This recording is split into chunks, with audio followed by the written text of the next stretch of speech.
Bonjour à tous et bienvenue sur Récifal News. Aujourd'hui, visite particulière au Poisson d'Or pour présenter le nouvel bac d'exposition qui a été créé cette année. Bonjour David et merci pour votre accueil. Bonjour Axel, bonjour à tous. Alors comme tu le dis, on a effectivement installé un aquarium il y a maintenant, ça doit faire à peu près 2 mois qui tourne, donc c'est relativement récent. Donc il s'agit d'un récifal, à peu près 2000 litres. Au niveau dimension, ce qui n'est pas toujours évident de voir en image, il fait 2 mètres de long sur 1,50 m de profondeur. Et en hauteur, on est à peu près à 75, donc pour avoir un peu de choses près, 70 d'auteur d'eau. On aurait évidemment pu le faire plus haut, c'est un choix voulu pour le côté entretien, en sachant qu'évidemment en le faisant plus haut, on peut encore faire des choses plus impressionnantes et plus jolies, mais qui sont beaucoup plus contraignantes en termes d'entretien, puisque la limite au niveau du bras, elle est malheureusement d'à peu près 75. Et le but étant donc double, d'une part de faire une vitrine pour le matériel qu'on conseille, pour montrer aux gens que le matériel qu'on propose, c'est du matériel qui est fiable, qui fonctionne et qui donne des bons résultats sur les animaux à long terme. Ça, c'est le but principal.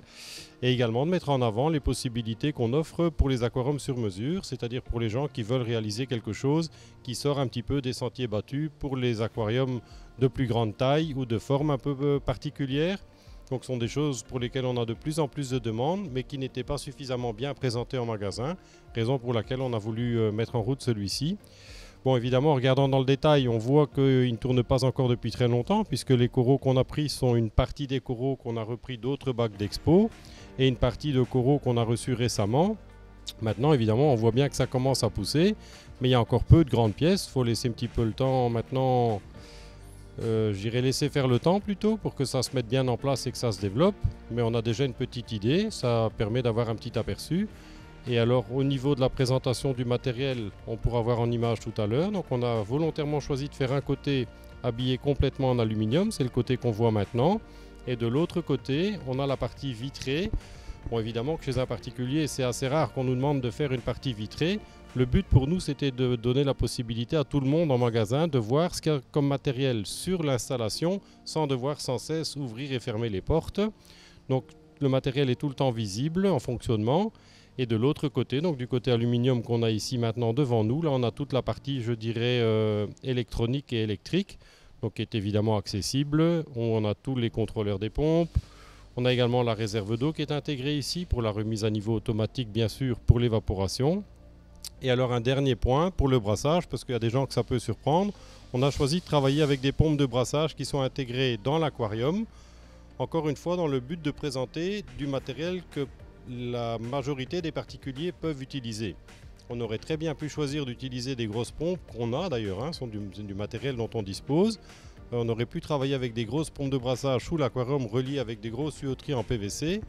Mais évidemment que ça c'est limité uniquement pour les gens qui font des gros volumes et surtout pour des nouvelles installations, puisqu'une installation existante c'est compliqué en ce sens que le bac doit être à nouveau percé pour ce genre d'installation. Ici le but est de bien montrer les pompes en fonctionnement avec les différents avantages d'une marque par rapport à l'autre. Ça on aura l'occasion de rentrer encore dans le détail.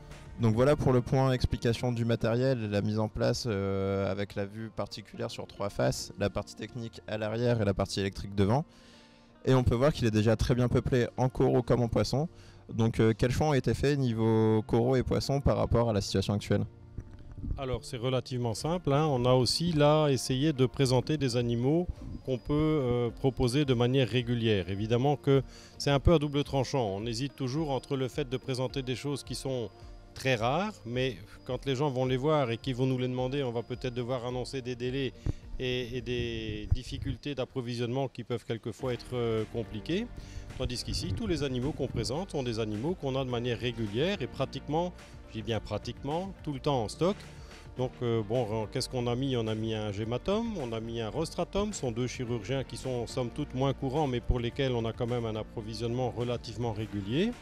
En Anthias, on a volontairement choisi les Pseudanthias barbletorum parce que c'est une belle variété qui est assez peu connue. Elle vient des îles autour d'Hawaï, de ce côté-là. C'est relativement peu connu et pourtant c'est un poisson qui mérite à être davantage connu parce que c'est une espèce qui est très facile dans les Anthias, très jolie, peu agressive entre elles, qui se nourrit très facilement. Donc en résumé, un poisson qui est malgré tout peu connu et qui a tout intérêt à l'être davantage, je pense, et pour lequel l'approvisionnement est malgré tout aussi relativement régulier. Ça c'est pour la partie poisson. Après on a évidemment des poissons courants, hein, Zebrazemois flavescens, on a mis quelques Ctenochetus, Strigosus, Tominiensis qu'on pourra voir en image. Un bonazo, je trouve que ça c'est un aquarium dans lequel ce genre de poisson a vraiment sa place, hein. C'est un poisson qui a besoin bien du volume. C'est un magnifique poisson qui devient grand, qui n'est pas méchant, qui touche absolument à rien si ce n'est aux algues évidemment, qu'on n'est pas censé avoir dans ce genre d'aquarium, puisque là le but c'est de les maintenir dans le refuge en dessous.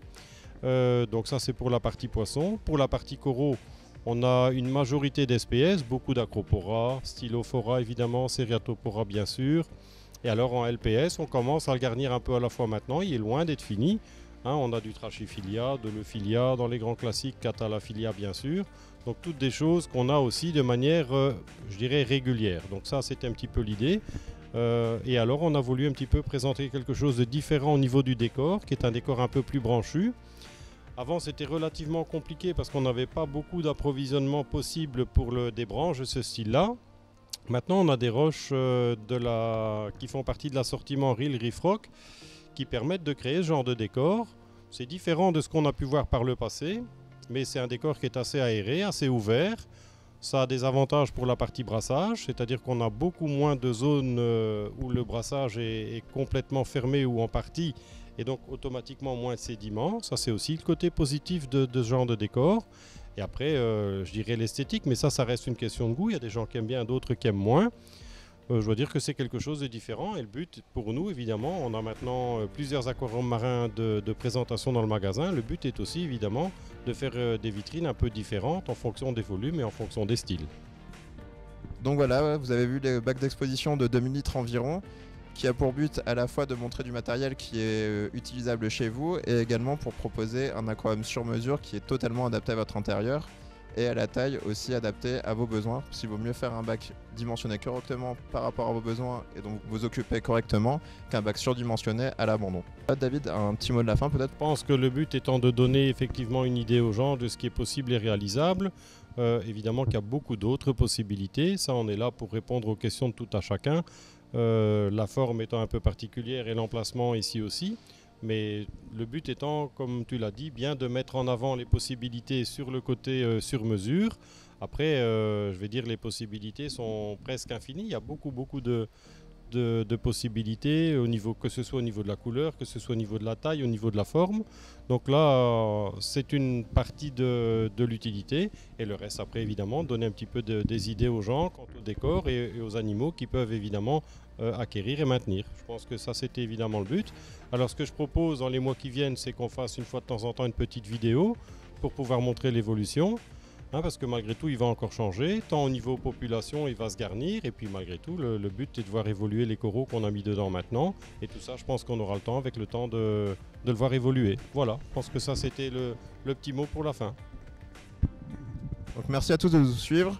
N'hésitez pas à partager et à commenter votre vidéo si vous avez des questions. Et je vous dis à bientôt sur SFA News.